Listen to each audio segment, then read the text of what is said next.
Welcome everybody.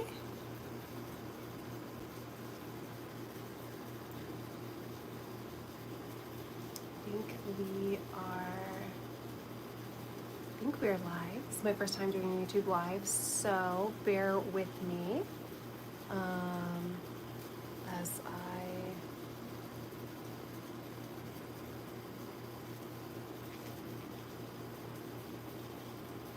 figure this out a little bit.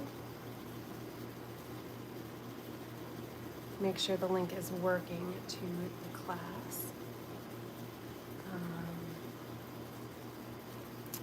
Excuse me. Perfect. Okay. All right. Well, welcome. Thank you so much for being here tonight. This is so exciting. I haven't done a live class with you all in a while, so I'm so glad to be here and sharing canvas painting. So we got over 100 submissions to the Q&A. So what we're gonna do tonight is I've kind of broken up them all into different sections, and I'm gonna try to address all of your questions as best I can in this time, and kind of address them together. You know, we got some repeat questions and stuff like that, so we're going to group those together. So if for some reason you have follow-up questions or you don't feel like I dove in as much as you wanted me to, just know that you can always reach out to me over the website and just follow up on that question. I love to answer and love to dive in deeper with you all. Thanks everyone who's sending such nice comments. It's so good to see you all in the chat box. Okay. So I wanna kind of just dive in first off with so many people wrote in why they want to try canvas painting or paint their own canvases, and wanted to give you guys encouragement. We're going to start there, move on to materials. From there, move on to kind of more of the actual process. And then kind of finally into like charting software, design, stuff like that. And then at the end, I'm going to tell you more about my online canvas painting class, because we have doing sort of a special this upcoming weekend where we're giving a pattern. I just launched a new pattern for summertime, and we're going to give that with the class. So stick around for that if you're interested at the end. Yeah, again, let me know. I'll keep an eye on the chat box as we go to see if you guys have questions there as well. We're just going to I'm going to go through the pre-submitted questions, and then if you do have questions at the end too, if you know, I might miss some as we go along, so I'll at the end also ask if you have any questions then. All right. First off too, I had a lot of people ask, is this going to be recorded? And the answer is yes. This will go on my YouTube channel at the end, so you can watch it back. All right. So I wanted to start with a comment from Desi, who said, as a frustrated would-be artist, I've often wondered how it would feel to use imagination with paint and needlepoint canvas. In my needlepoint shop, I always wished I could do hand-painted canvases. And I loved that comment. That really stood out to me because you can, because it's, I think you see hand-painted needlepoint canvas, and even when I teach it, right, I'm teaching these techniques that I've created terms and processes for, so that I can communicate it to you. But ultimately, all you're doing is you're sitting down with a piece of canvas, paintbrushes, and paint, and painting a canvas. And it's really a very intuitive process once you start it, and it's so accessible. And so I just really want to encourage you that that you can express your creativity in this way, that you can create beautiful things. Just the amount of comments that we got that were, people, you all who wanted to create canvases that reflect your life, for your loved ones, things that were personalized, that were special. You know, stitchers who want to do the entire process from beginning to end. Just today on Instagram, somebody tagged me in a post where they painted, they stitched, and then they finished their own piece, and that's so, it's amazing. It's there's so much creative fulfillment in that, and it's so doable. So I just really want to encourage you that this is something you absolutely can do. I think that personally, as a perfectionist, kind of going into this, maybe you haven't painted a canvas yet and you're sort of you're wanting to learn more about it. Maybe you've tried a few times. I'm a perfectionist. I know approaching something new is a little bit of a challenge because I want it to be right and good on the first go. And I just want to say, like, have so much grace with yourself as you go into this process. We're needlepointers, so we're really used to wielding a thread and needle and stitching a canvas. Paints and a paintbrush are going to feel foreign at first. You'll get used to them very quickly, but just be okay and expect that it's going to feel a little foreign at first, and then that's okay. Like, give yourself the grace to be a beginner again, and to not need it to be perfect on the first go. This is about joy and finding joy in creativity, finding fulfillment in creativity, creating beautiful things for your life, and especially for the people you love. And canvas painting, I think, can do that in kind of a unique way, right? Because we can do things like we can paint, you know, wedding invitations, or we can paint special monograms, or we can create things that just don't exist in the market, that we can't find, that are absolutely unique to the people that we love, and to ourselves, and to our style, and to our homes. And so just, you can do it, and give yourself grace to be a beginner. We got a great comment here.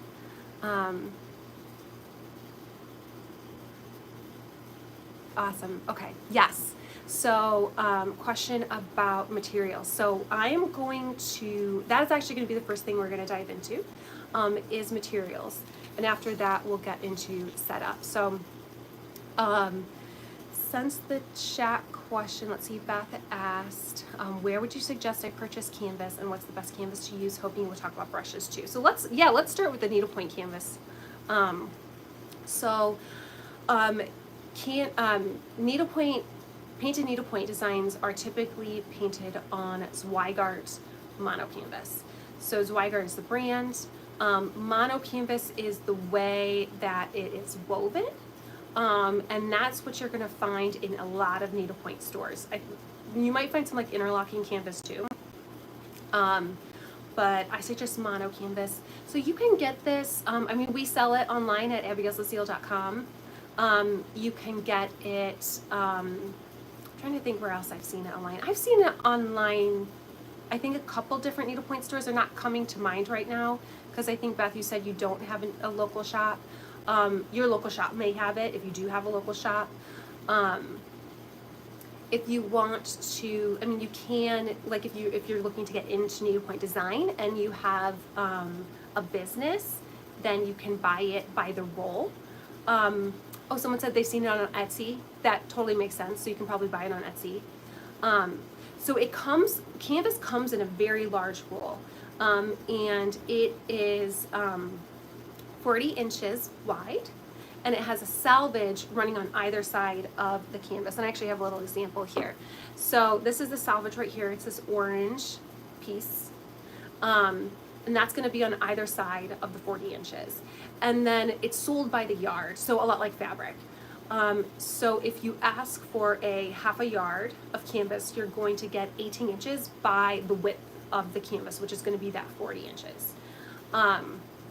Now, like on abigailslucille.com, we cut it down further. So we sell it in fat quarters, which is 20 by 18 inches, and we sell it also in quarter yards. So you can get it smaller, but if you like walk into a needlepoint shop, or if you purchase a roll, like if you're if you want to do this, you have a business and you want to design needlepoint canvases and you buy a whole roll of it, from somewhere like Yarn Tree. I forget where they're out of, but they're a great company. Then that's going to come on a big roll, and you're going to cut it down off the roll. So yes, and then that's going to come in. One of the really cool things about painting your needlepoint canvases is that you can choose any count you want. So the popular American mesh or count sizes are 18 count and 13 count. I think you also see 12 count. But they're 7, 10, 16. I designed a lot on 16 when I originally started designing. And you can really just play with that. That's fun. Like 16 is fun because it's slightly larger than 18 count, but it's smaller than 13 count. So you're not, if you're doing a large piece, you can still pack a ton of detail into 16 count, very similar to 18 count, but it's not like quite so tedious to stitch up as 18 count. So that's really fun. Then moving on to paints, really what you want to use is acrylic paint, and any acrylic paint is going to do.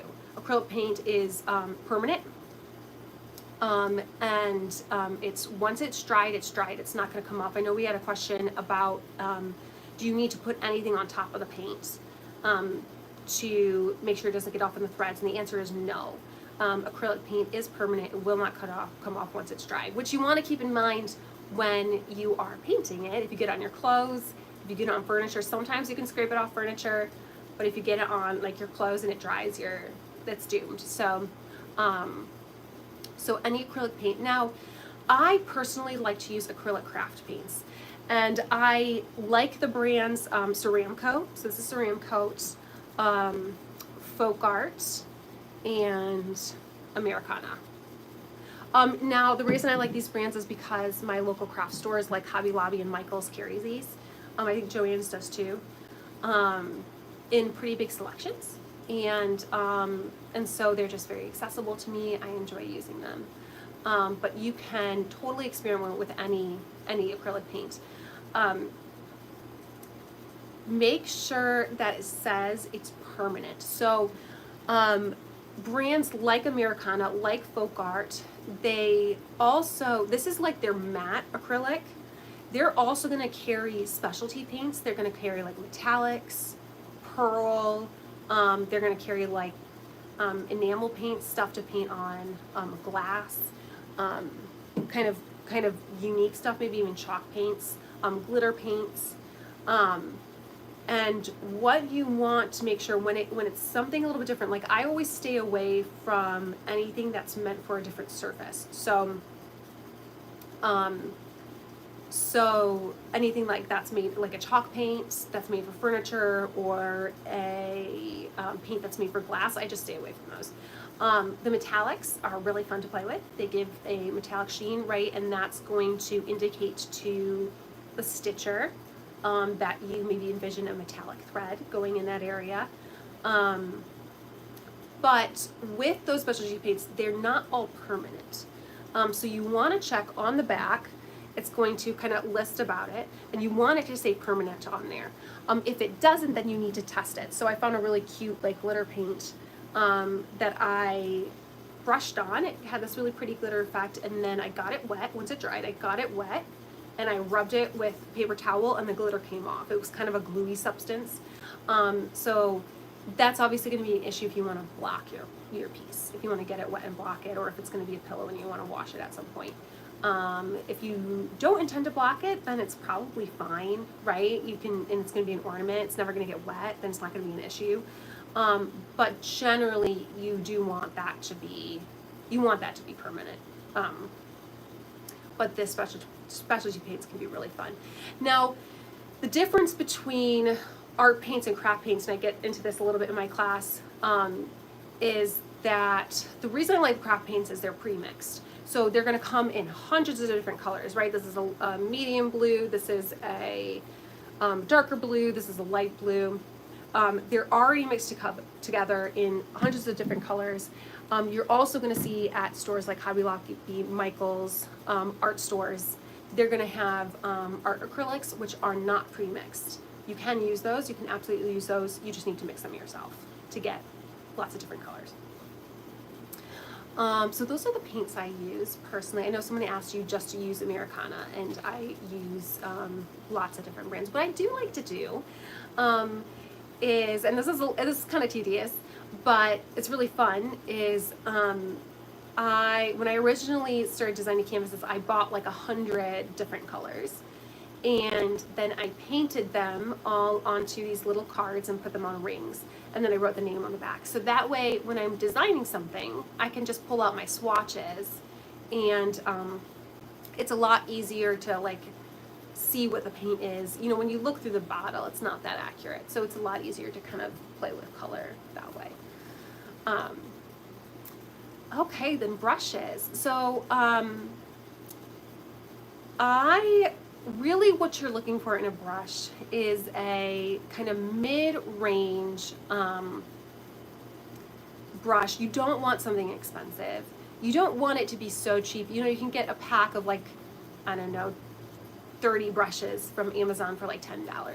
Chances are those are going to be pretty cheap, and what can end up happening, I've made this mistake before, is that like the wood of the brush starts to flake, and the ferrule, which is the metal part, comes off, and it's just, it's not worth using brushes like that. So you want them to hold up, but you don't want to buy an expensive brush. Needlepoint canvas is harsh on brushes, and so it's going to degrade the brush really quickly, and you want that brush to be synthetic. So the more expensive brushes tend to be natural brushes anyway, like different types of hair brushes. And so you want a synthetic brush that is made for acrylic paint. Now sometimes if you go into like Hobby Lobby and you look at the selection, it's gonna say made for watercolor and acrylic or something like that. And that's totally fine. You can still use, if it says it's multimedia, or if it's made for something else and acrylic, that's okay. Just make sure it's synthetic, and does say acrylic in there or multimedia. So I've got a jar of my brushes here. So we do carry sets of brushes for canvas painting on abigailcecile.com. So what we carry are these Princeton Select brushes. These are again, they're synthetic. You can get them on Dick Blick too. But I really like Hobby Lobby's brand, actually. These are maybe my favorite, and I wish we could get them and carry them, because I don't know, they're just, for some reason, I really just enjoy using these. I mean, you can really kind of use any brush, and it's very much a matter of personal preference. Like, you should find what you love working with. But this is the Master's Touch. I think these are like the short handle multimedia. Those are really great. So here I've got like just a whole handful of brushes. So I like to have small round or spotter brushes for painting individual intersections on a canvas, for stitch painting. And that's going to depend, the size of that's going to change, you know, whether or not you're painting on 18 count or 13 count. I like, you know, I mean, there's a whole range of sizes. I like number 30 rounds for 13 count. I like 50 rounds for 18 count. That's what we sell. No, I think the 50 is a spotter that we sell on the website for 18 count needlepoint canvas. I like having kind of small flat brushes. I like having larger shading brushes, which I don't have one here. I have a really big one for like bigger canvases. I do, when I'm filling in big areas of the canvas, I kind of like using one that has an angle sometimes. I find that easier. So yeah, again, if you go to abigailcecile.com, I will list and look at the brushes we carry, so I'll actually list the ones that we have in like our little kit.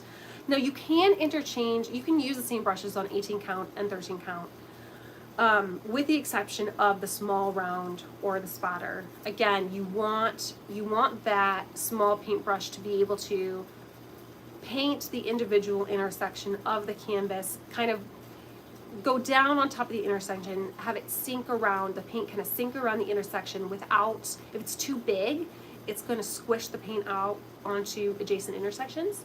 If it's too small, you're going to have to dab a bunch at the canvas. And you really want it to be just a couple dabs, not be too much paint getting on adjacent intersections, but not, yeah, again, not having to really work at that. So that you want to have the right size for the right canvas there. Again, like brush sizes, they're not really consistent across brands. So I can say you probably want, like, look at a 5/0 spotter for 18 count canvas. But let me see, I think I also have, like here I've got a 10/0 round that also works on 18 count canvas. And I have a 10/0 spotter. That one's probably going to be kind of little. I feel like I don't reach for that one very often. So here's here's a 3/0 round that I use on 13 count canvas, another 3/0 round that I use on 13 count canvas. But these brushes, even though these two are both 3/0 rounds, they're gonna feel somewhat different because there isn't like this, at least from my experience, there isn't like this consistency necessarily across the board with brushes. They feel a little different, and part of that is, like you can see here, that the actual like length of the brush is different. So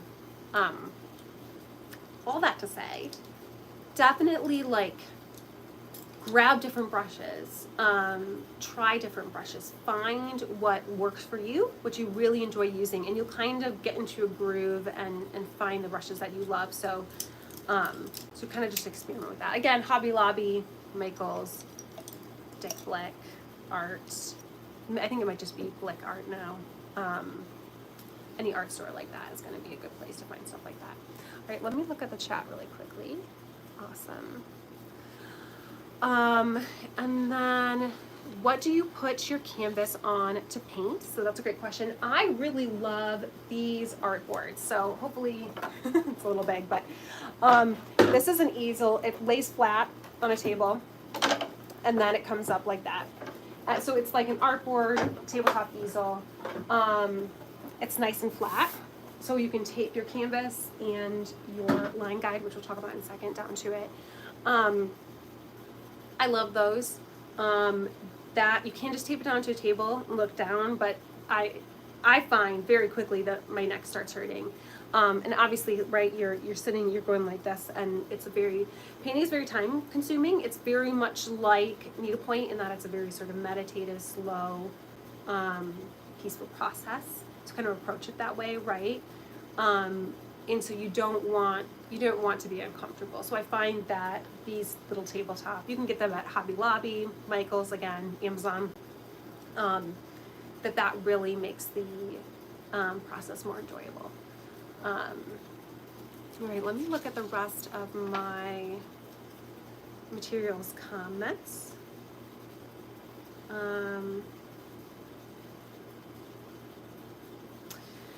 So I had one from Megan that says, best paintbrushes and other tools to use. My paint looks so thin on my canvas and it's not very precise. And then, do you thin out the paints? So those are great questions.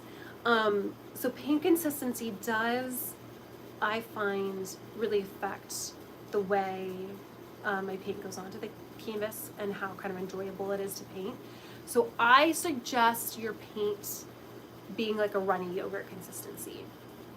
You want it thin enough to go easily onto the canvas, to not clog holes, but you want it thick enough that it is gives you a nice even layer of paint. Now, even when your paint is the right consistency, you are sometimes going to need to do 2 layers of paint, maybe even 3, depending on the color you're doing. So when you have really large backgrounds, you're going to need to do multiple layers of paint to get a really even, flat, consistent color. So if your paint looks thin on the canvas, then it's too watery. It's not thick enough. If you're having a hard time with that paint sort of sinking down around the intersection, working down into the crevices of the canvas, right? Canvas is woven, so it's going over itself, over different threads. And so when it goes over, you get these little crevices, right, on either side of the intersection. And so you're wanting to get a really beautiful, even, consistent, flat paint. You want the paint to go down into those crevices, and if it's too thick, it's going to be a lot more work to get that flat color. Again, if you're painting this for yourself, right, then when you're painting a needlepoint canvas, it's not going to be perfect. It is handmade, just like needlepoint is. And so if you're painting it for yourself, it doesn't have to be a perfect flat coat color. As long as you as a stitcher know where you're supposed to stitch, then that's good enough. Like, you don't have to fuss too much. But if you're selling it, if you really want it to be sort of a beautiful painted work of art in its own right, then yeah, having that paint consistency be right can really help the canvas look good. So when it's too thick, you're just going to add a little bit of water to it. You can mist it, you can get water on your brush, and then mix it in to your paint. Either way, that will introduce water until you get it to that sort of runny yogurt consistency. And also something that, right, you're gonna, as you paint canvases, you will find the right consistency, right, what feels good to you. It's something I can sort of try to describe, but it's kind of a feel thing, and you just kind of do it and see what it feels like. Maybe you do it too thick and you see how that feels when it goes onto the canvas, then you water it down too much and you can see that, you can feel that, and then you find the right one and you're like, oh, this is how I like this. This feels good to me. So as you're going through that, doing the painting process. There was something else in there I was going to say, but it just blew my mind. So, yeah, that's paint consistency. The other question I got was, are paint pens a good alternative to painting? And then I was asked about permanent markers as well. So I have not personally used paint pens. That is on my list. I've got some paint pens in that drawer right there, ready to be used, experimented with. I'm really excited about it. The obvious downside to paint pens is that they are very limited in color. So with paints, you have hundreds of different colors. With paint pens, you're very limited. Now, if you're doing simple stuff, that's totally great.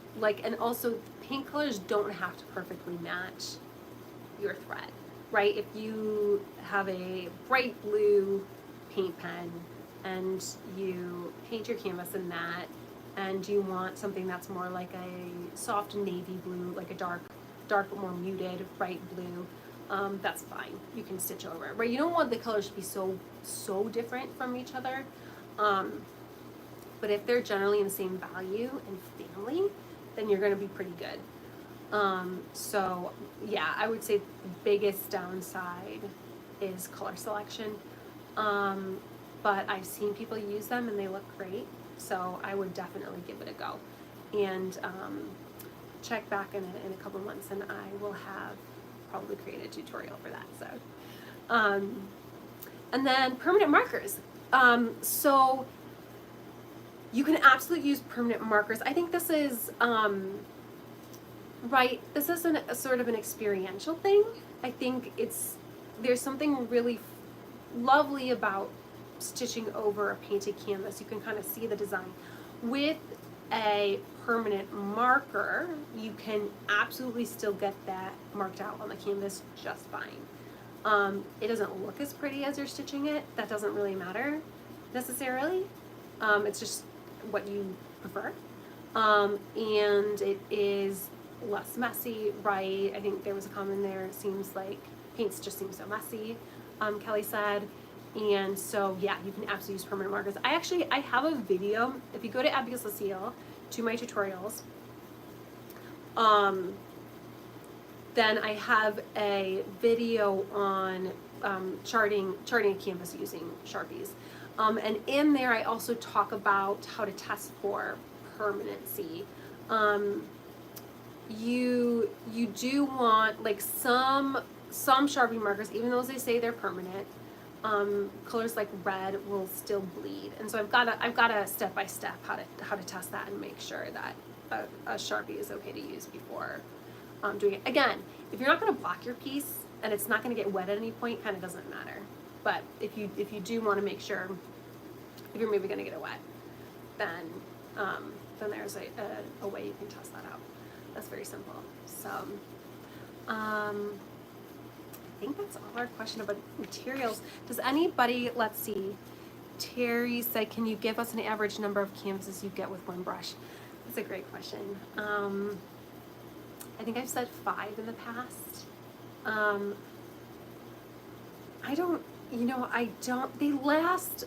They last a decent amount of time. I would say you will know when a brush is not, like, it's irritating. And you're like, this isn't as easy to paint, because maybe your round brush, like the tips end up getting kind of fluffy and bent. And at that point, actually sometimes at that point I'm like, okay, now I've got this nice tip, I know how to work with it. It's fluffy, it's bent, I know how to hold it. And then switching back to a nice new brush is a little bit of an adjustment. But so use it until it bothers you, really, is the thing. And that's what I forgot to say when I was talking about paint consistency. So I was going to say that one way, sometimes when I paint a canvas, I'll be like, wow, this just doesn't seem as easy as it usually does. And then I'll realize that I need to introduce more water and adjust my consistency. And then it starts to go on more smoothly. So a lot of this is like feel and just learning your materials and becoming familiar with it. And like, there's no right or wrong. Like, it's not science. It's not rocket science. And you can't really do this wrong. And so just have that freedom. And again, by feel, you're gonna figure out some of the stuff by feel. So yeah, but as a general ballpark, maybe about 5 canvases. But again, like, are they big canvases? Are they small canvases? You know. All right. Any other questions about materials?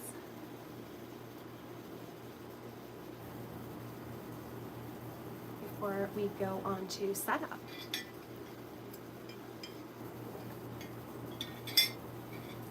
Okay, I'm not seeing any come in.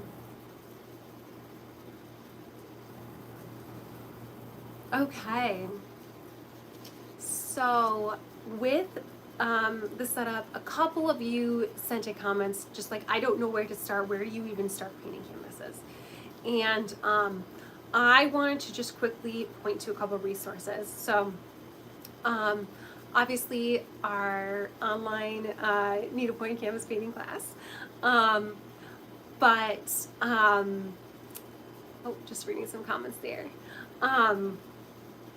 But then we also have a lot of free resources. So I have a tutorial on how to paint a needlepoint canvas, and then I have a live class that I taught a couple years ago and recorded on Instagram on how to paint a needlepoint canvas following a chart. So those are really good places to start that are gonna walk you through setup. You're gonna visually, especially if you're a visual learner, right, you're gonna see kind of the setup and the process. Like, I can sort of explain a lot to you here, right? This is more, as with a Q&A, it's less demonstration, more talking. And so I would say that those are the best places to sort of see how to start. Obviously you're gonna get your materials together, you're gonna have your design. Now, the how to paint a needlepoint canvas tutorial is going to show you how to paint a canvas using a line guide or a design that's been drawn out. The how to paint a canvas from a chart live class, both of these are on my blog on abigailcecile.com. That is going to show you how to paint a canvas following a chart. And so there are kind of two different ways you can transfer a design to a canvas. The first is using a chart, right? So if you go to our website and you look at and you click on charts or e-patterns, that's going to bring up a bunch of charts, right? You see needlepoint designers selling charts. There are tons of cross-stitch charts that can be translated to needlepoint. There are, if you look at old needlepoint books, those are full of charts. Those are designs that have already been translated essentially to a grid. So needlepoint is the needlepoint canvas is a grid, right? Now, if you sit down with a pencil and a paper, or a pencil and a tracing paper, say you want to paint your wedding monogram or a wedding invitation as a gift for a bride and groom, right? Or an illustration that you found, or a logo. That design is not yet translated to a grid. And so when you're taking a charted design, you're actually counting out all the grid, the squares on the grid, or now we also have a capability through MaxStitch, which is a design program, a charting software, that allows you to make the chart look like it's painted on a canvas. But historically, you're going to get that like very traditional grid chart. You see that in cross stitch all the time.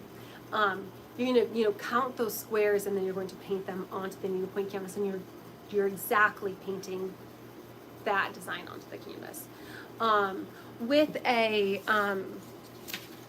a design that is not yet charted, it's going to have smooth lines. So this is something that I call a line guide, and I use this in my painting, and I include them in our hand-painted canvas e-patterns.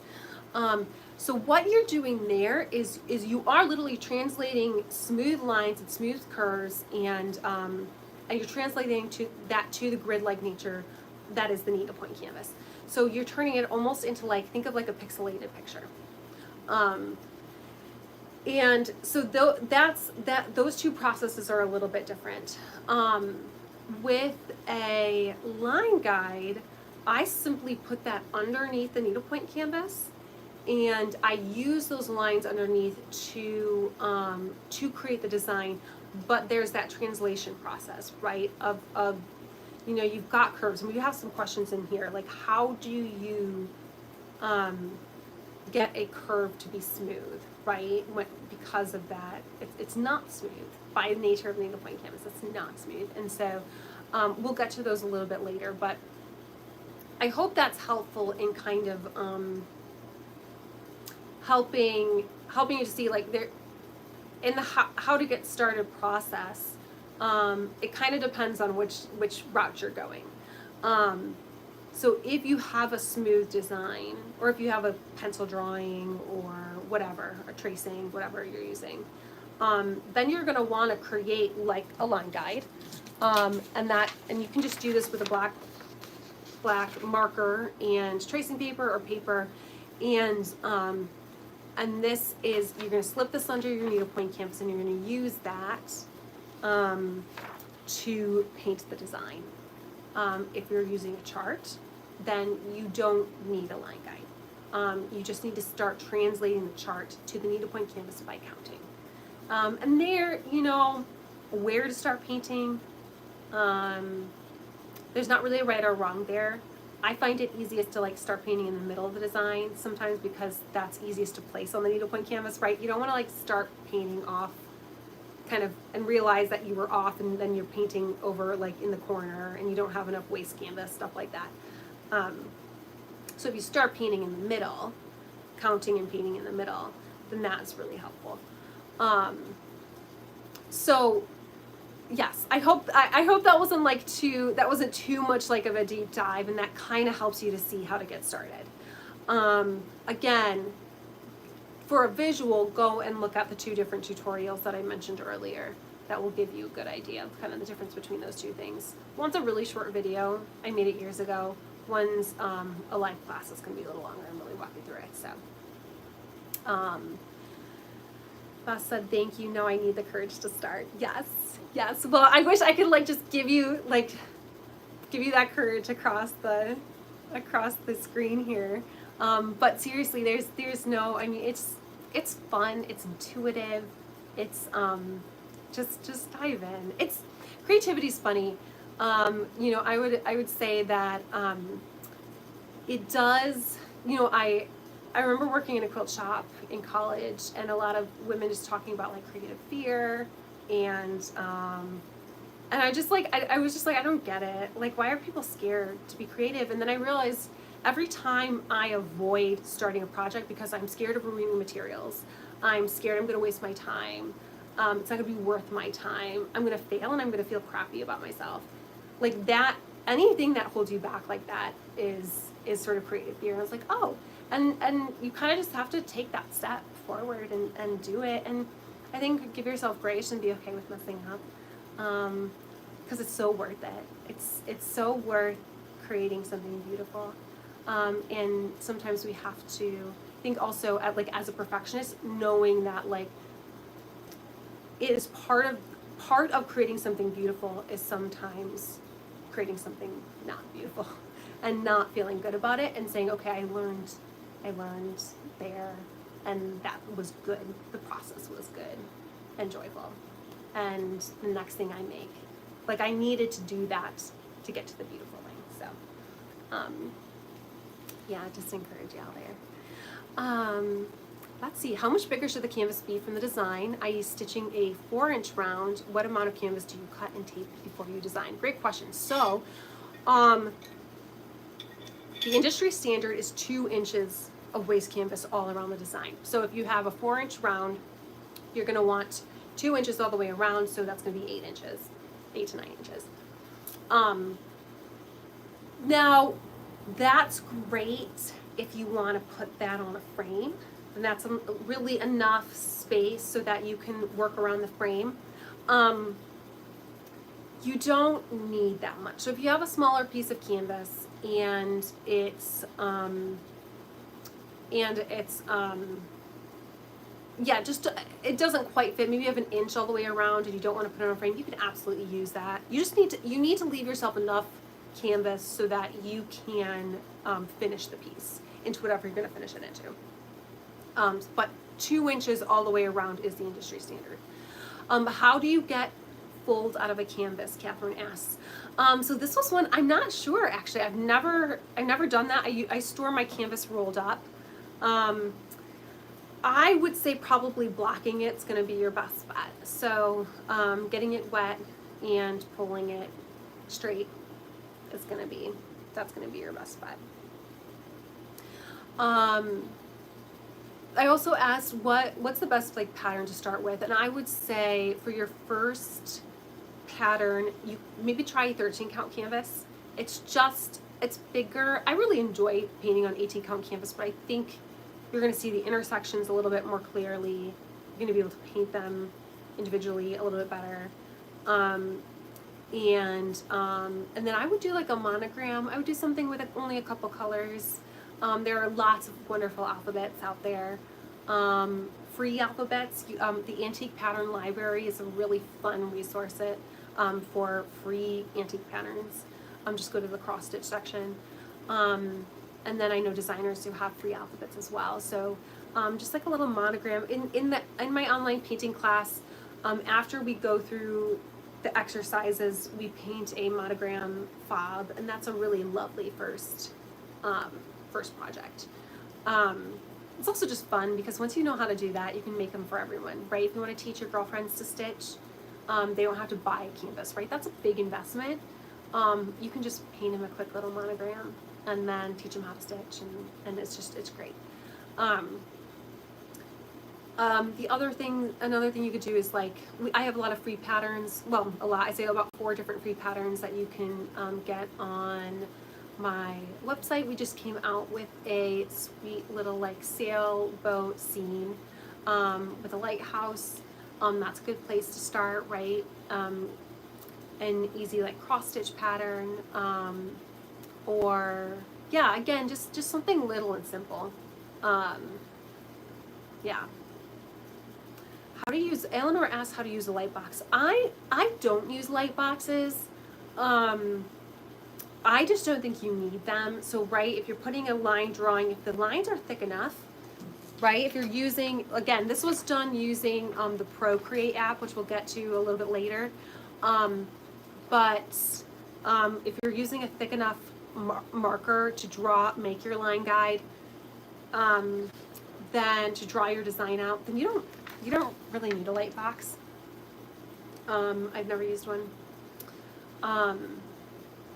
Well, I said I feel like I spend the whole time counting and easily lose my spot. Is there a grid or something to set up before even starting to paint? So, yeah, so again, what you can do, what I offer in our hand-painted e-patterns is I offer both a chart and a line guide. So you can use both.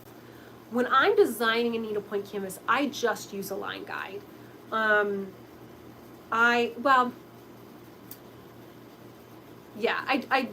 I just use the line guide. I've started, as we've shifted towards printed needlepoint canvases, I have started designing in digital software, right? That's how charts are created, is digitally. But for years of painting as a canvas designer, I simply used line guides to create the design on the canvas. So you can, though, it can be really nice to have a line guide underneath your canvas as you're following a chart, just as a visual crutch, right? Kind of shows you, it's not going to line up with the what you're drawing, what you're translating from the chart exactly, but it's a really nice visually to kind of keep you in place. Now, if you don't like counting and you lose your spot often, then you might really enjoy just working from the line guide. And you can print out a chart at full size and create a line guide for yourself from that chart. The difference between using a chart, following a chart, and following a line guide is obviously with a chart there's a ton of counting involved. You want it to be right, though again, like, it doesn't have to be right. If you screw up and you're not sure where it went wrong, just make it look good. Like, it doesn't need to be exactly what the designer chose. With a line guide, because those intersections are not already chosen for you, and you're translating, there's more experimentation involved, right? So when I'm following a line guide, I'm constantly sort of looking at the shape. Let's say you're doing a curve, right? And I'm saying, okay, could I change this intersection to make that curve a little more natural, a little more smooth? So, or could I put an intersection here? Could I shift it here? So, but when you're using a line guide, you're not counting. And so it's much more relaxing. You can put on a podcast. You can really just kind of get into the flow and you're painting. There's no counting involved, and that's really fun. So if you're frustrated by constantly losing your spot, you might just enjoy that process more. Again, you can print out the chart at the size it's meant to be and just put down tracing paper and trace around the design elements with a fine tip Sharpie and create a line guide for yourself. Again, and then it's not, your painted design will not be exactly like the artist's, but that doesn't really matter. No one said it's supposed to be a specific way. The artist just chose certain intersections for a reason. But again, that doesn't necessarily make them better. And when you do that, you can always look back at the chart to tricky areas, areas that are more detailed, and say, okay, how did the artist create this, right? Like faces, things like faces, really little detailed areas, those can be trickier to chart out. So you can always just reference the chart and say, okay, how did they do that? And then I can translate to the canvas, even though, again, it's not going to be exactly the same, that's fine. Constance asked how to trace designs to transfer to the canvas. So, again, I use the line guide, but some people do design right onto the canvas, right? They're going to draw it out on the canvas, and then they're going to paint it. So that's also an option. And you can just use a pencil, and then maybe a fine tip Sharpie again. I like to use, when I'm using Sharpies, I really like to use super light gray or super light blue. Any of the really light colors, I think I have some around, but yeah, any really light color is going to be fairly easy to cover with paint. And you're not necessarily gonna cover entirely. Even if you walk into a needlepoint canvas store, or needlepoint shop, right, you're gonna see designs where you can see some black lines, where the painters who produce the canvas, they started with a sort of a black outline, and then they painted over the top, and that shows through a little bit, so that's fine. Nicole said, I've tried a few times and messed up and want to learn so badly how to paint a chart the right way. So definitely check out, again, my live class on how to paint a canvas from a chart, where I walk you through that process, again, under tutorials on abigailcecile.com. Or take our online needlepoint canvas painting class. If using a cross stitch pattern, how do you know it will fit on your canvas? This is such a good question. So it's pretty simple math. So cross stitch patterns are going to list the amount of stitches in the design. If they don't, you can always count them. What you're going to do is they're going to take the amount of stitches and you're going to divide that by your count canvas. So if that's, let's say there's 45 stitches, this would be a very small design, 45 stitches in a design, maybe 45 by 50, you're going to, and you want to paint it on 18 count canvas, you're going to take 45 and divide that by 18. I'm pretty sure I'm doing that the right way around. I'm not a math girl, so that's going to give you the inches. See, and I'm using my phone for this, so I can't use my calculator on my phone, or else I tell you what that was. But so the thing to be aware with cross stitch is that typically it's done on much smaller count canvas or much smaller count fabric than needlepoint canvases. So a fairly small design, maybe a 7-inch design in cross stitch is going to be, 10, 12, 15 inches on a needlepoint canvas. But if you take that amount of stitches, divide it by the count canvas, that's going to give you the size.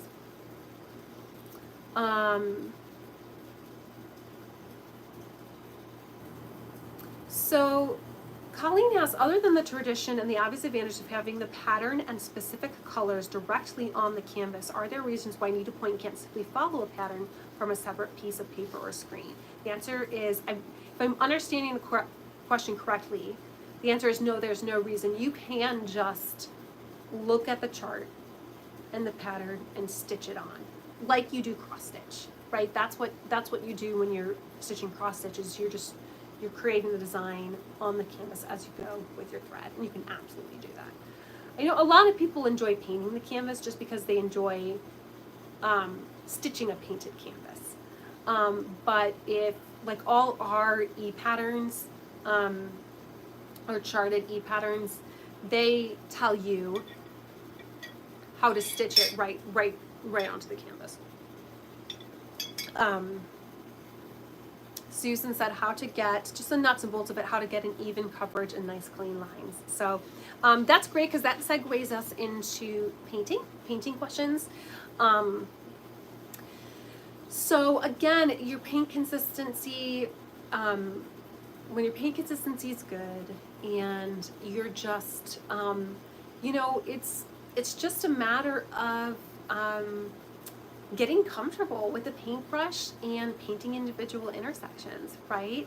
And just practicing, just taking your time, just really what you're going for, obviously, when you paint needlepoint canvases is when you're stitch painting, as opposed to like freeform painting, right, where you're choosing individual intersections of the canvas and painting them, is you do want that nice little even sort of plus sign. You want each intersection to sort of be a single color. You don't want it split color, and you want just an even coat of color. That being said, this is a hand-painted, handmade canvas. It's not going to be perfect, and you're not a printer, right? A printer is going to give you exact even intersections. Painting's not. So when I'm painting, what I'm thinking is, will the stitcher know what color to place here? if there's any doubt in my mind that somebody's going to struggle to know where to stitch what color, then I'll go back and adjust intersections. If I say, nope, it's going to be pretty clear what color to stitch here, then that's painted good enough. Because it's never going to be that perfect little even plus, you know, when you paint a single intersection. So, but again, again, you know, when your paint consistency is good, when you're taking your time, and you're really just, you know, when you're filling in, when you're, you know, giving it a couple coats of paints, and working your brush down into the canvas, and just, yeah, you're gonna have a nice looking canvas, and you're also gonna get, once you paint a couple, you're gonna get a much better feel of how it works, and how it, well, you're just gonna get a better feel of how it feels, right, and how to get that color. And so again, just be gracious with yourself there. I know that's not like a very in-depth, very practical answer. Again, I would say go watch my free resources, my free live class, or take the class to really kind of dive into that, if that makes sense. But practice, you know, is going to give you a lot of that. Let's see, lots of painting questions here. So any tips for painting large canvases, getting even backgrounds, large areas, what brushes do you use, good paint coverage? So there, I would say one thing that can be helpful, you're going to need to do multiple coats of paint. Any background, right, when we're painting details, you can't see the discrepancy in the paint.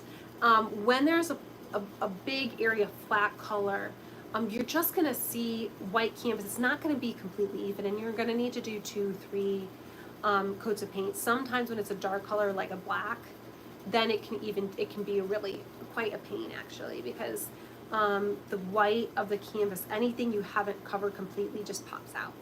And so it just takes several coats. I really do like having a big brush for larger designs, and I kind of like the angled. I think that makes it easier sometimes. The other thing you can do is you can prep your canvas in matte medium. So you do not have to prep your canvas in any way to paint on it. But matte medium, it's clear. You can't see it on the canvas once it's applied.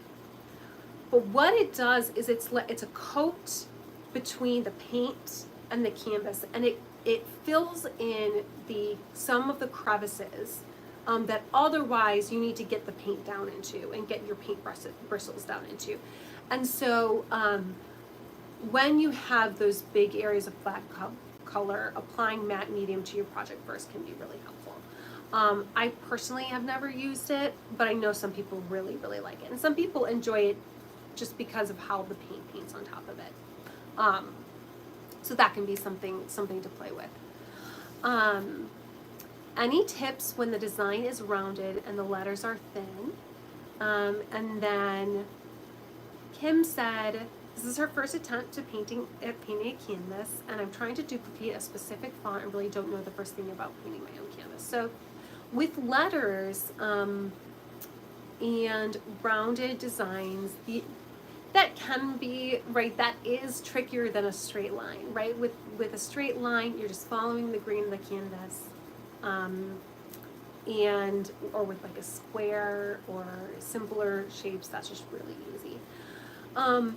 So the biggest thing there is experimentation, right? It's just, again, like I talked about before, when you're translating a smooth organic lines and shapes to a grid, right? That's just going to take, you know, I'll paint the shape out, and then I'll just go back with white paint and the color, and I'll just start adjusting intersections to try to get as accurate a shape as possible, and as sort of organic looking a shape as possible.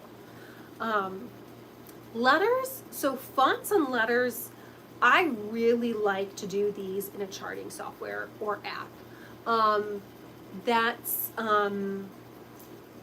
I find with letters there's a lot. I am just constantly working those and changing them to get them the way I want them to look. And so doing that in a charting software makes it much easier. You can copy and paste. You can hit an undo button. I would really recommend doing that. So we'll get to that a little bit later as well, which ones I recommend. So yeah. Sarah said, my question has to do with centering letters for a monogram on a canvas that has already been painted. I painted an M with curves to extend the side legs and it looks off to me.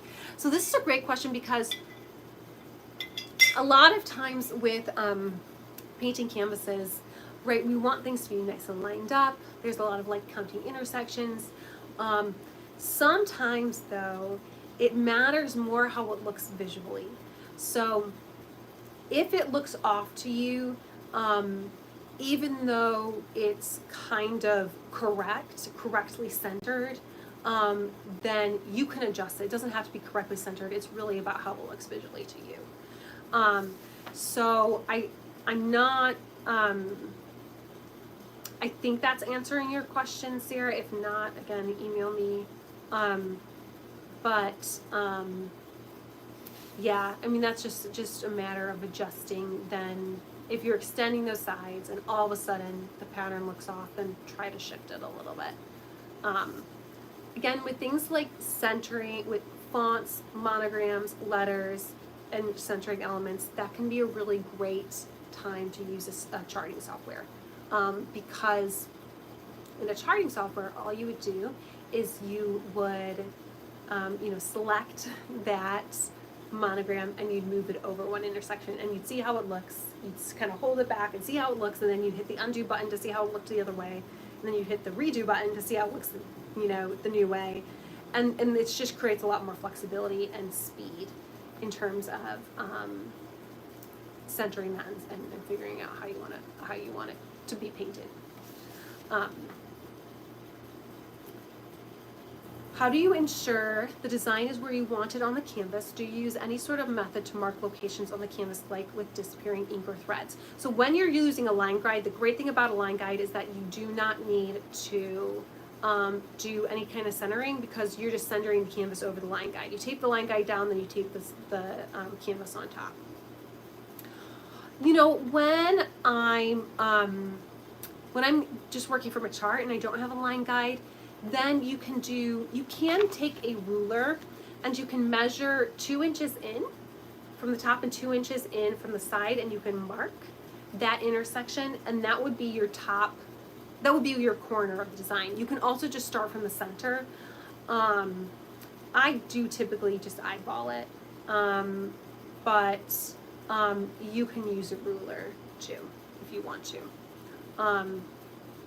Again, like if you were going to not start in the corner, not start in the center, but want to start from a specific element, you could actually count how many intersections there are between that element and the edge of your design, and then divide those intersections by the count canvas, right, to get the amount of the space that is, right, in inches, and then say you have 2 inches of waste canvas, from the side, then you can put those measurements together, 2 inches plus whatever that measurement is, and then use a ruler down to that area. I hope that makes sense. I know that was could have been a little confusing. But there's ways to find where you should start. Again, I'm typically just eyeballing it. If you give yourself enough waste canvas, you can be wasting canvas a little bit, but if you just give yourself a large enough piece of canvas, then you won't go wrong. Terry said this might be more of a design question. Can you give us other tips like the one you gave us about circles? Maybe things like how tight an angle can be, if points should be 1, 2, or 3 canvas threads wide. Nothing really specific in mind. So Terry took my class, and she's talking about, so in my class I gave an example of circles right? Again, the grid-like nature of needlepoint, the smallest circle you can have is a dot. The next circle up is actually going to be a square of 4 intersections altogether. The next is going to be that square, but with 2 intersections along the outside, kind of creating more of a circular shape. So as you paint canvases, you kind of become familiar with the limitations of the canvas and what types of shape you can create. So I think my best advice there, and I love this question, I think I want to think about it even more, but when I think about painting my own canvases and my kind of my years designing, you know, I think things can come to a point when you think about angles. I would say, like, especially when you're painting rounds and you're centering elements, right? You are kind of always thinking, do I want this element to come to a single intersection, or do I want it to come to 2 intersections? Or do I want it to come to 3 intersections, you still have that single intersection in the middle. So there really is between the single and the 2 intersections. How does that then center within the entire design? Does the entire design, you know, if this design is symmetrical, then how does that center within that bounding box of the design? So you're thinking about, right, with points, you're thinking about that, and sometimes, you know, a single intersection point just looks too small for a design. For example, right now we are working on a shell within a circle, and that shell comes to, I believe, 3 intersections. With 2 intersections, it just, for the size element it is, it just wouldn't look quite right. Because that comes to a 3 intersection bottom point, that means that the circle that it's placed within needs to be an uneven number of intersections. Otherwise, the intersections on either side of the shell are going to be off. So it's kind of just becoming familiar with the canvas in a way. You can do this by looking at your own canvases. You can do this by looking at, the canvases in your stash. I think that's a great way to learn, even just in like a needlepoint shop. See, or online. A lot of times you can see the canvases pretty up close. You see how people paint shapes. See what kind of how they're representing shapes, right? That's really what we're doing when we're painting on a needlepoint canvas. Sometimes, again, like the 4 intersection square, that really is a circle on a needlepoint canvas, and it can be stitched like it's a circle. You know, I do that a lot for like berries, and if you look at my canvas designs, right, when you look at the canvas, it appears to be a circle, but it's not, it's a square. Just look at other people's canvases and see how they did these different shapes in different areas and different elements, and kind of learn from there. I hope that kind of gives you a starting point there.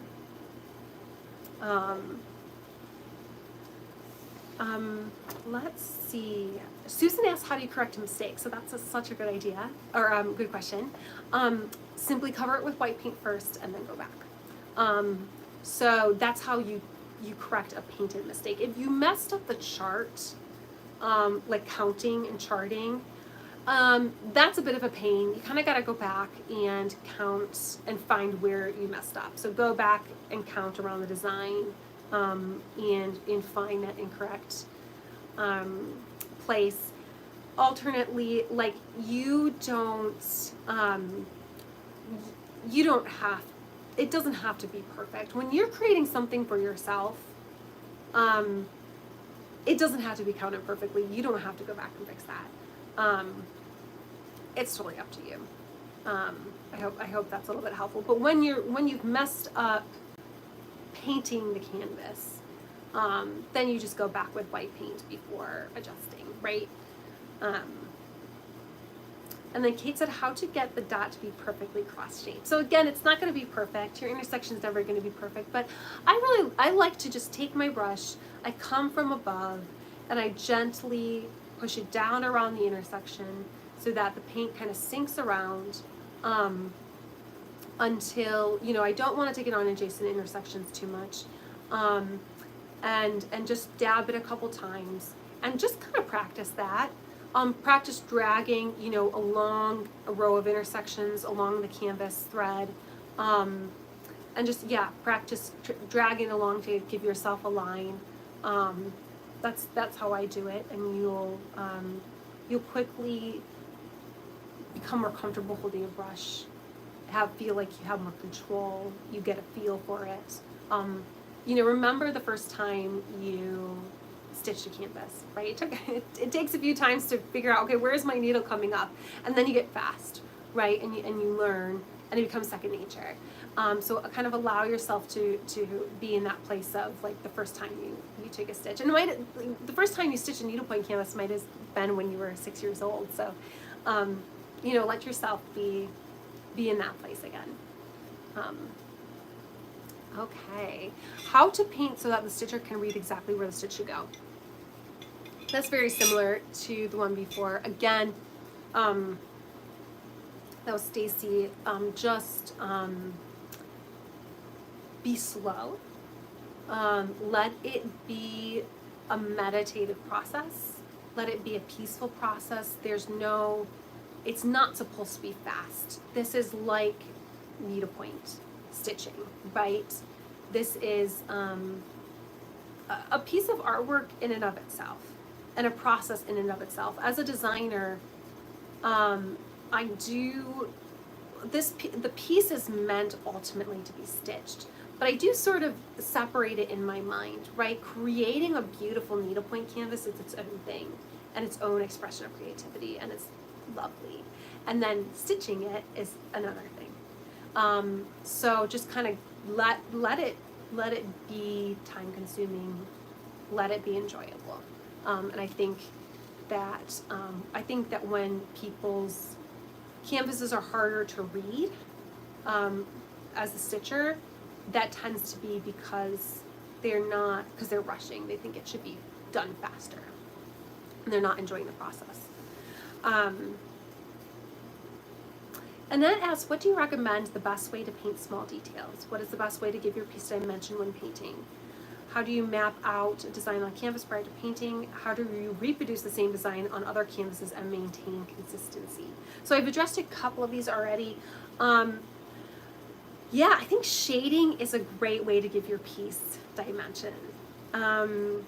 Shading is really fun. It can be beautiful.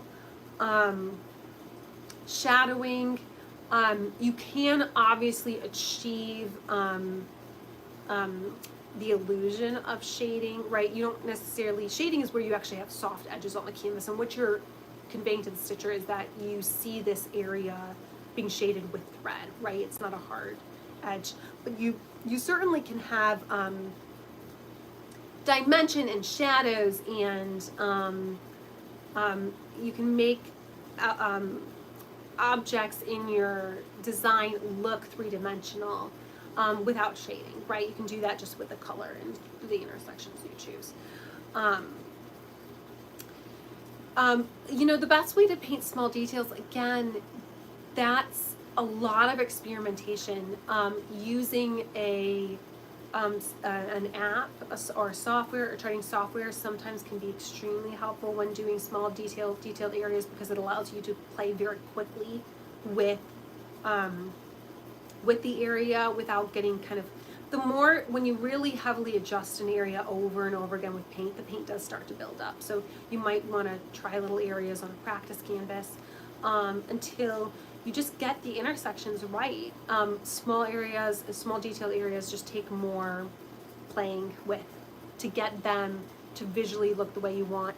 And really what you're doing is you want that area to,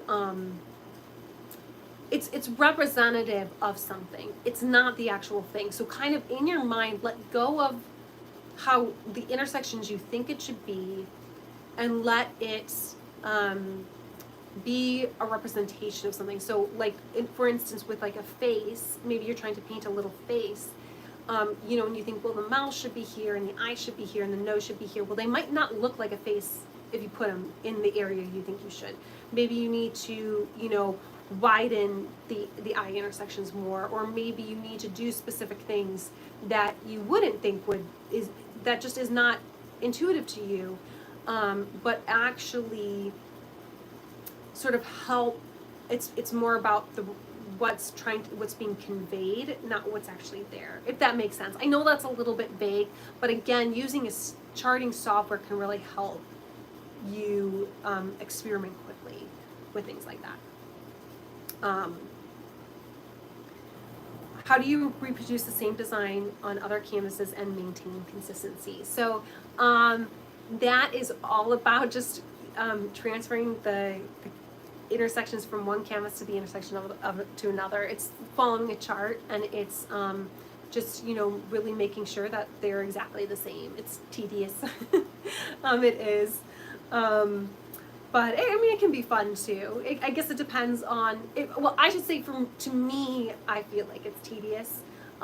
Actually, that could be for some people really a very enjoyable process. So yeah, it's just like following a chart. Lucy asked, what size canvas is a good size for a beginner wanting to paint a canvas, and best way to begin painting a monogram? So we actually do go over this in my online canvas painting class. I would say do a fob. That's what we do in the class. A fob is nice and small. You know, it's going to be maybe this big by this big, a couple inches. Just find a small canvas, or a small alphabet rather. That's just going to be fast. It's going to give you a quick project, and best way to begin painting a monogram: start in the center. Start in the center of the monogram. Yeah, that's just going to probably be the easiest. Again, I kind of talked about that a little bit earlier. All right. Any other questions about painting before we move on to counting from a chart? It's kind of our next section.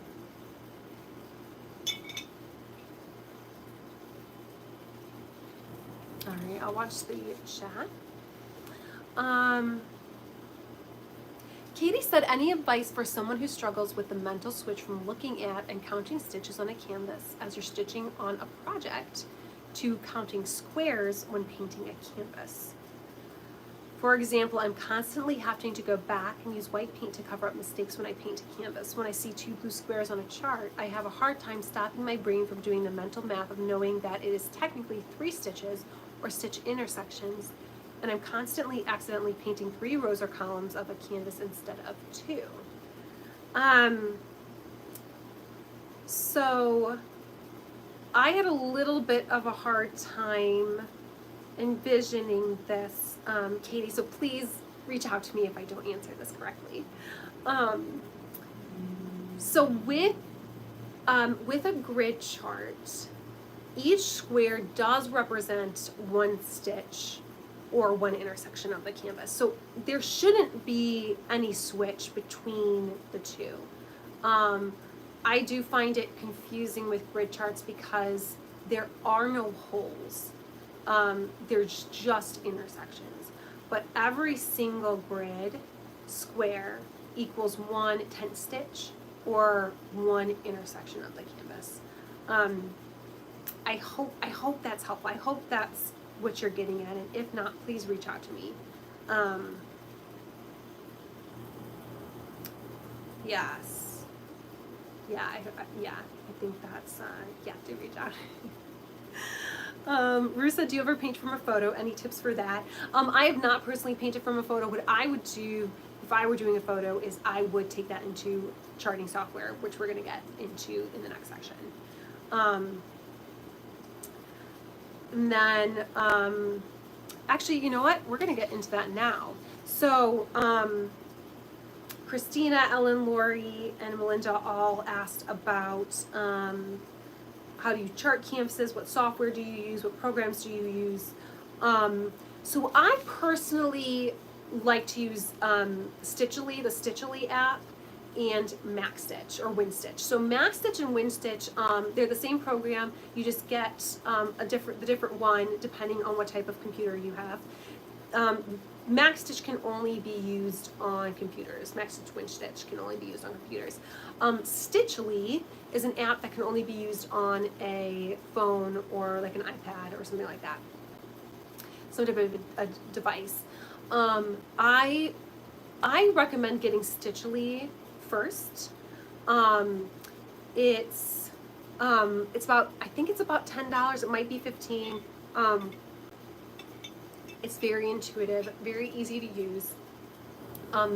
I used Stitchgraph. Is that what it's called? I used a app to create quite a few of my original chart designs that you see on my website. And that app is much less intuitive than Stitchly. Stitchly is a nice upgrade from that. So you can really do a lot with a nice app. And I did have some questions about, I know Cassie asked how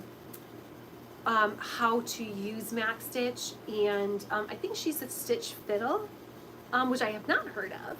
So I gotta look into that to create charts. And so that is something I teach in my online canvas painting class. Though that's pretty like actually how to use these apps and programs is a lot more in depth and something we can't do today, but I would love to have content on that eventually. I would say go to their websites. MaxStitch and WinStitch is quite it's quite clunky. So if you to learn the elements of charting software, right? Selecting intersections, copying and pasting, selecting colors, from thread lines, writing. You can type in a word and it will actually chart that word for you, which is an incredible feature.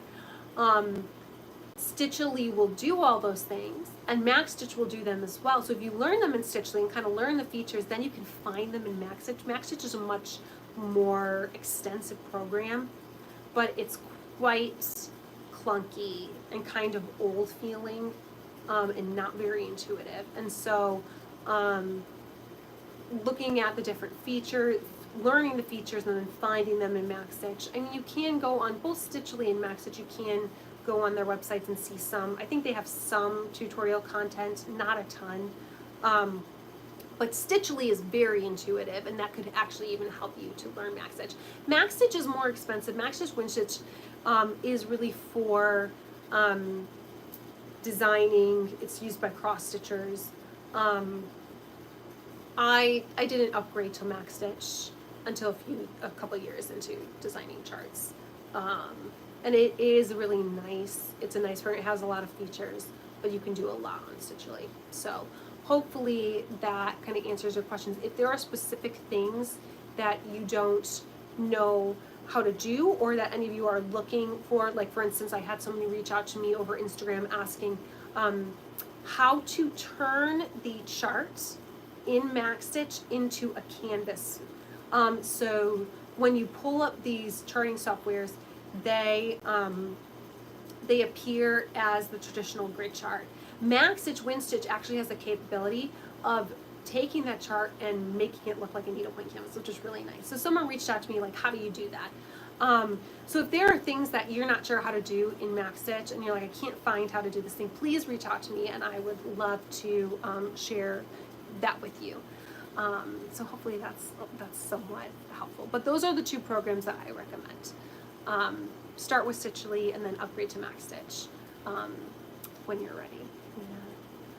Yeah. Someone says they're curious where I can learn how to use Procreate. So I design using an iPad Pro and the Procreate app. It's a great app for drawing.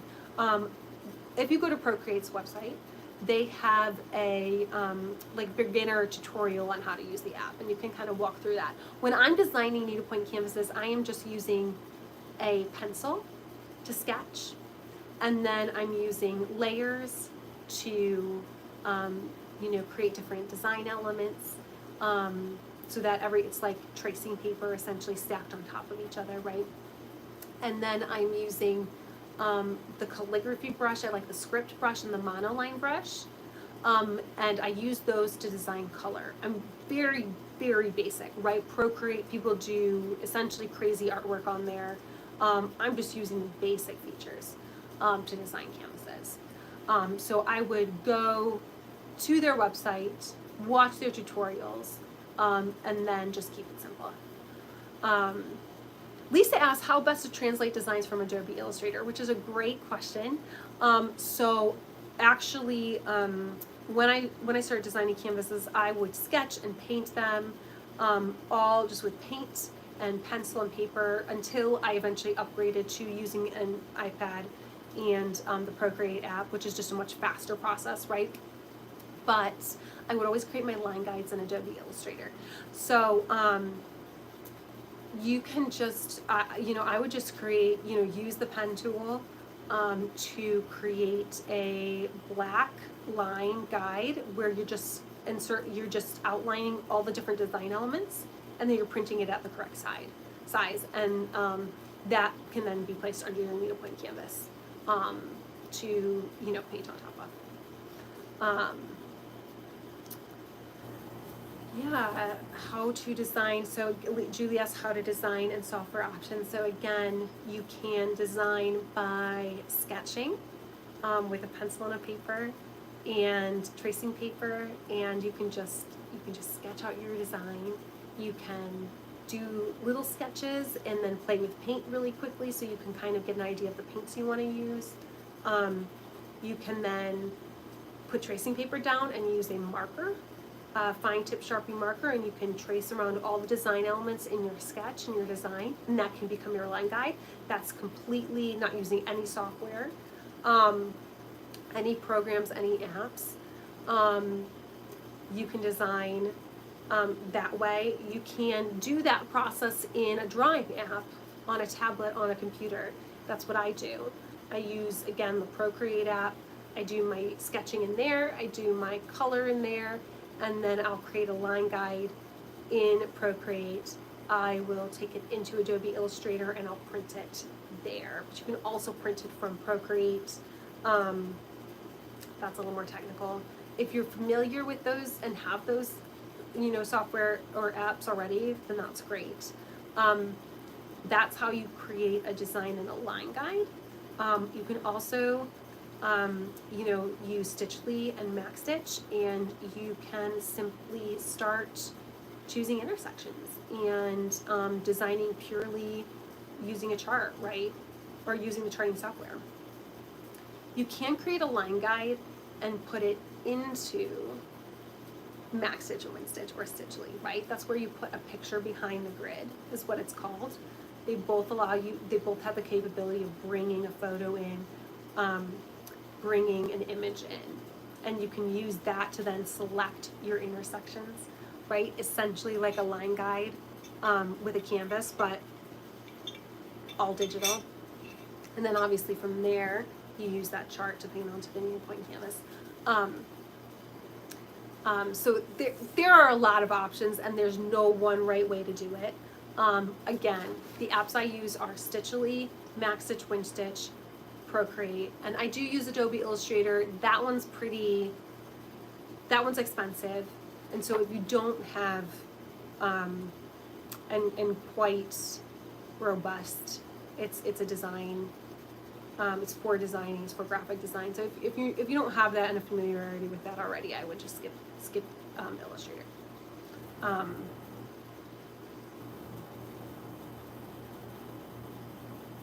Okay, I think that's all our designing questions. And then let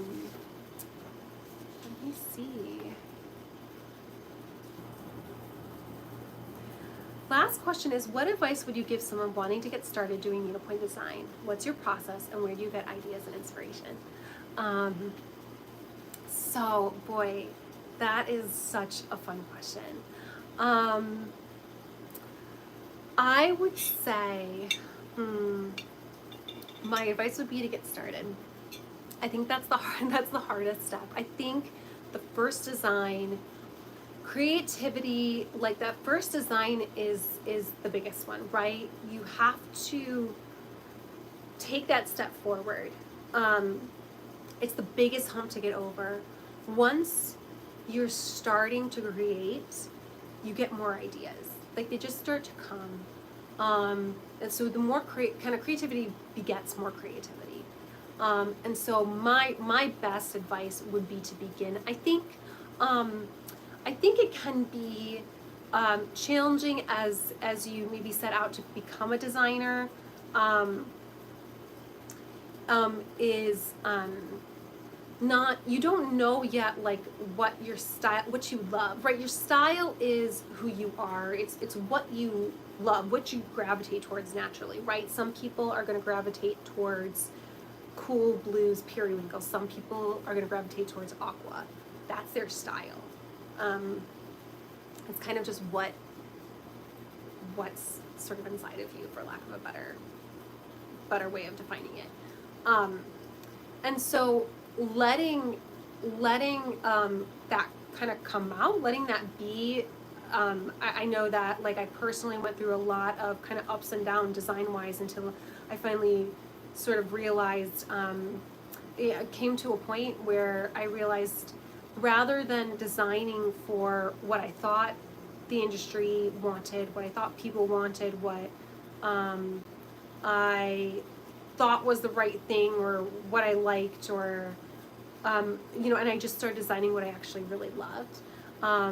Realized, as a teenager, like I checked out like 10 books at a time on English tea parties, and I love China and I love pink and I love lace and antique tablecloths, and like so design things like that.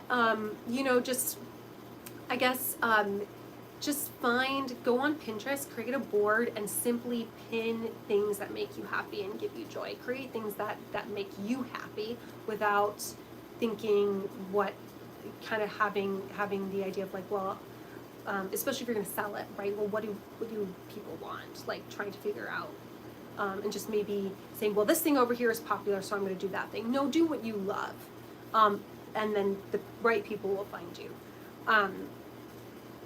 So taking that first step and getting into the groove and having the first idea, and then that first idea is going to create another idea. My process is, I would say, design-wise, it is, I have ideas in my head for a long time, and eventually, when it's the right time, they come out, and then it's a lot of sketching, right? I would say that very rarely, sometimes it happens, it's great that the design is great on the first go, but a lot of times it needs to be worked at. The first thing you sketch is probably not going to be great, but once it's down, you can work with it, right? You can start fixing it and making it what you want it to be. Again, where do I get ideas and inspiration? I love antique needlework. I went to the Royal School of Needlework as a 19-year-old, and that's where I was first introduced to needlepoint. So, Jacobean style, florals, and antique embroidery, folk art are all things that just I love. It's really what you love. What are you drawn to? Again, teacups and antique tablecloths and flower gardens, right? That stuff makes me happy. And right now it's summertime, so I'm really inspired by all the photos I see on Pinterest of beaches and lemonade in beautiful antique glass jars and chinoiserie plates, right? It's just what you're drawn to personally, and then I think and then finding a way to put that into a design I know can be kind of challenging maybe, but you know, again, find like artists you love, and just kind of soak up what they're doing and allow them to inspire you. I think that when it comes to ideas and designs, maybe there's sort of perception that that just kind of comes out of nowhere, and that's not really true, right? Maybe look at your favorite illustrator, look at what they're designing, look at what the images you see, and maybe they just painted a gosh, I don't know, I'm trying to think of an actual example recently. You know, maybe they just painted a ladybug on a picnic basket, and like you can paint a ladybug too, right? If something about that really charmed you, you can paint a ladybug, or you can paint a picnic basket. Like you can, you know, it doesn't have to kind of, or maybe they painted strawberries. Well, tons of people have painted strawberries. You can go paint strawberries too. Obviously you want it to be you and your strawberries, but yeah, hopefully that's a little bit helpful. I mean, this is an area that I would love to teach more of, designing. It's not something I've done a lot of, or done really at all, but sharing my process. You know, once you have that design down, then it's all the steps that we've kind of been talking about through this Q&A, right? Where you've got the design, and then you're going to turn it into a chart. You're going to turn it into a line guide. You're going to paint the canvas. You're going to choose your paint color, stuff like that. Yeah, hopefully that's helpful. Let me know about if you guys have any other questions. That's the end of my questions. Hopefully I didn't miss anybody. And as I look at the chat and wait for your questions, I'm going to tell you about the class. Oh, Terry says she highly recommends the online canvas painting class. Thank you so much.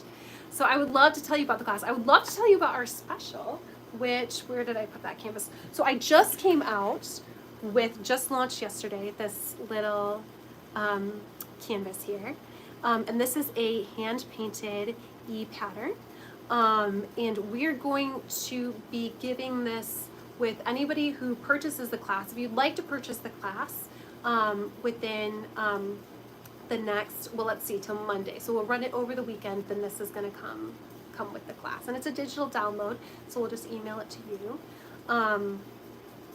But yes, so the class is a really beginning to end, step by step, how to paint a needlepoint canvas.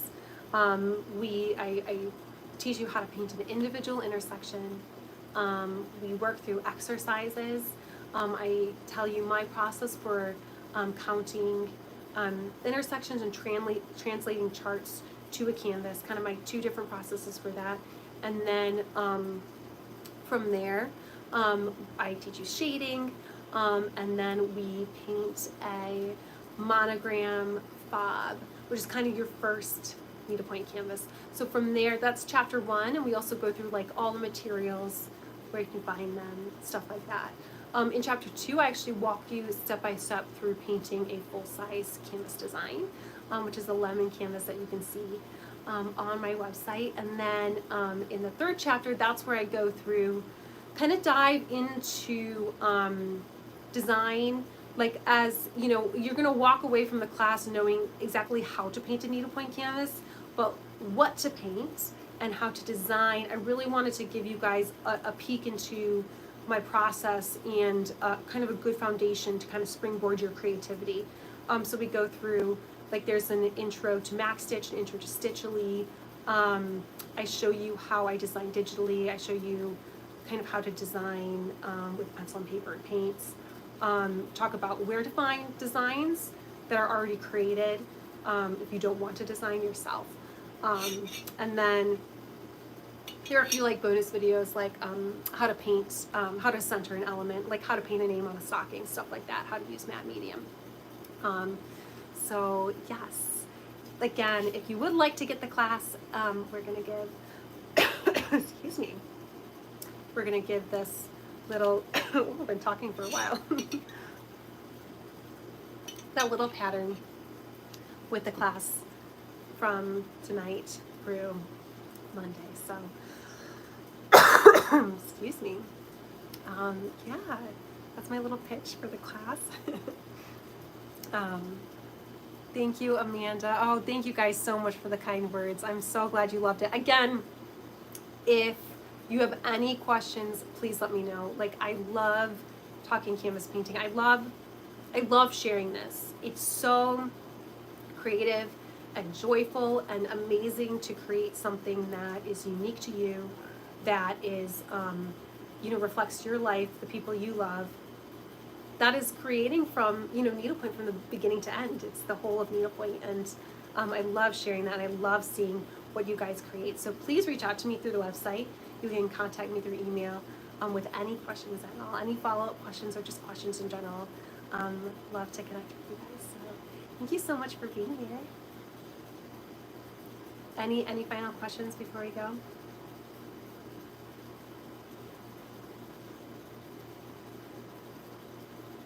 Oh, thank you guys so much.